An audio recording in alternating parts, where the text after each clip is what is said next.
my dear students, we have finished with the comparison of the physical and the chemical properties of both metals and non-metals. So we now move on to the next section. Okay.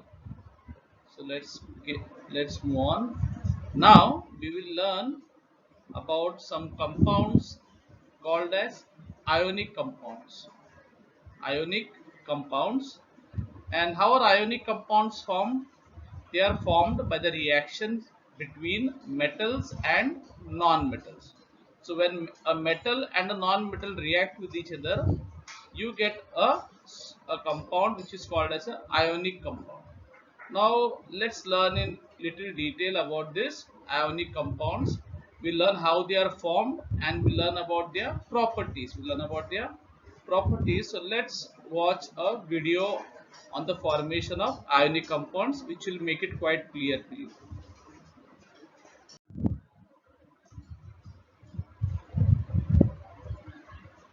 We know noble gases are very stable. They do not undergo any reaction. This is the reason why they are also known as inert gases. They have a very stable electronic configuration. This is because they satisfy the octet rule. All the noble gases except helium, which has a duplet structure, all the other noble gases, they have 8 electrons in their valence shell. This means they follow the octet rule, and the octet rule says that all the elements which have 8 electrons in the valence shell, that is the most stable electronic configuration for that element. Since all the noble gases have 8 electrons in the valence shell, this is the most stable electronic configuration. So that is why they do not undergo any reaction and are also known as inert gases. If there are two people on a boat, one person has some extra balls, the other person has lesser balls as compared to the first person. So the boat starts sinking towards the person carrying extra load. So in order to balance the boat, one person transfers one ball to the other person. So in the end, both are happy. So we see that sometimes a person who gives something is happy and a person who receives something is also happy. Similar is the case for some atoms. Sodium has 11 electrons. That is, it has the electronic configuration 281. In order to have the configuration close to the nearest noble gas, it needs to get rid of one extra electron. Only then will it satisfy the octet rule. And chlorine has 287. This is the electronic configuration of chlorine. In order to have the stable electronic configuration, it needs one more electron in its valence shell. So now, sodium has one extra electron. Chlorine has one electron short of the stable electronic configuration. So sodium gives one electron to chlorine. When it does that, now sodium has the electronic configuration 2,8 and chlorine has the electronic configuration 2,8,8. When sodium loses one electron, now it has one electron less, so it becomes Na plus.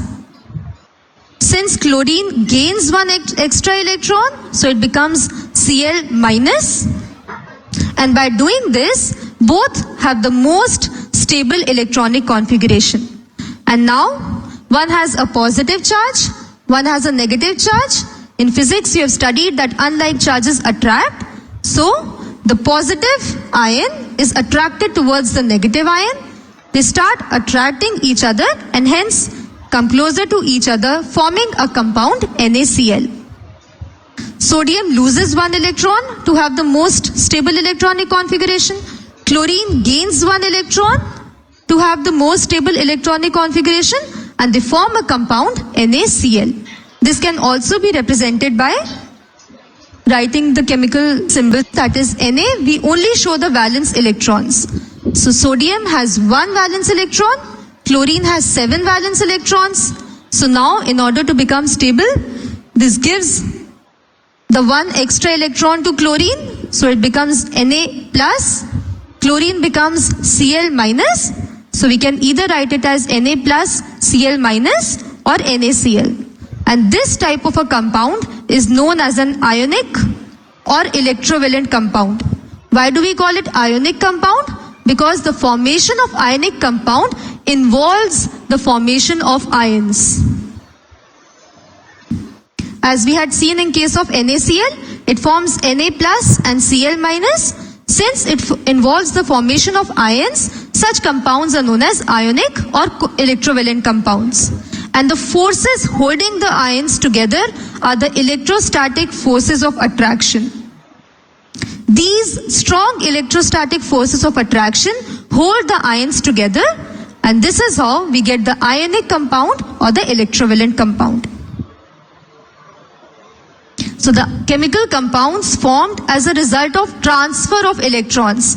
Keep in mind, there is transfer of electrons. One atom is losing one electron, another atom is gaining one electron in case of NaCl. So there is transfer of electrons, and such chemical compounds are known as ionic or electrovalent. So here I have sodium and its atomic number is 11. That means sodium will have 11 protons in its nucleus and 11 electrons going around it. Now let's see how these electrons go around in shells. So in the first shell or the K shell, there can be a maximum of only 2 electrons.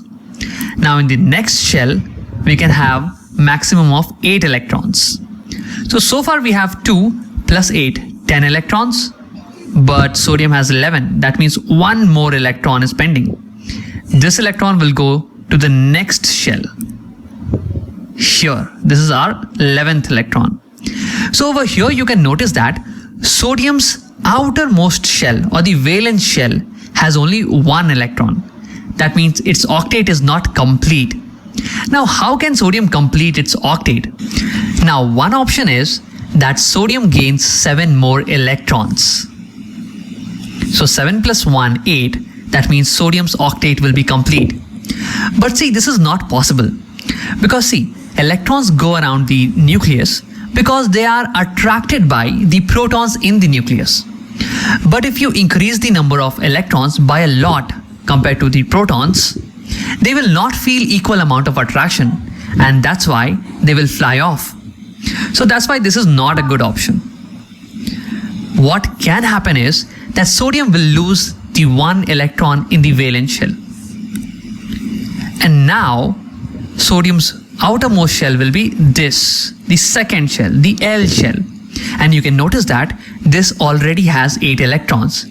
So by losing 1 electron, sodium gets a complete octet. So when sodium participates in a reaction, it prefers to give away this extra electron to complete its octet. So sodium prefers to give 1 electron. Now let's look at chlorine. So chlorine's atomic number is 17, meaning it has 17 protons and 17 electrons going around it. Now let's see in which shell how many electrons are there. In the first shell, there could be a maximum of 2 electrons. In the second, we can have a maximum of 8. So we have 2 plus 8, 10 electrons. 17 minus 10, meaning 7 are remaining. So 7 electrons, they will occupy the outermost shell over here. So here also, chlorine's octet is not complete because in the outermost shell or in the valence shell, we have only 7 electrons. We need 1 more electron for chlorine's octet to be complete. So chlorine will need 1 electron. Chlorine will accept 1 electron. So sodium and chlorine, they seem to be made for each other. Sodium wants to get rid of 1 electron and have a complete octet, whereas chlorine wants to accept 1 electron and have a complete octet. And that's exactly how they react. But see, there are a few more things that happen. Over here, sodium was a neutral atom in the starting. It had 11 protons and 11 electrons, equal number of positive and negative charges. But when sodium loses 1 electron, now sodium has 11 protons, but it has only 10 electrons left. That means sodium has one extra proton, meaning one extra positive charge. So over here we now get sodium plus ion. Now since over here chlorine is getting an extra electron, chlorine will become chlorine minus ion. Chlorine will get a negative charge. And we also know that opposite charges, they attract each other. And that's why there will be a strong electrostatic attraction between Na plus and Cl minus ions. And because of this, both the ions stick together. And that's how we get NaCl. Now one last thing. The compounds that are formed in such a way are called ionic compounds. Due to the transfer of electrons between a metal and a non-metal, ions are getting formed, positively charged ions and negatively charged ions. And these ions attract each other, and that's when the compound gets formed. So that's why these compounds are called ionic compounds. Now let's summarize the video. In this video we saw that elements react to get a complete octet, meaning 8 electrons in their outermost shell, in their valence shell. Now when metals and non-metals react by transferring electron, one will lose electron and get positive charge, the other that gains electron will get negative charge. Now these oppositely charged ions, they will attract each other, and the compound that gets formed is called an ionic compound.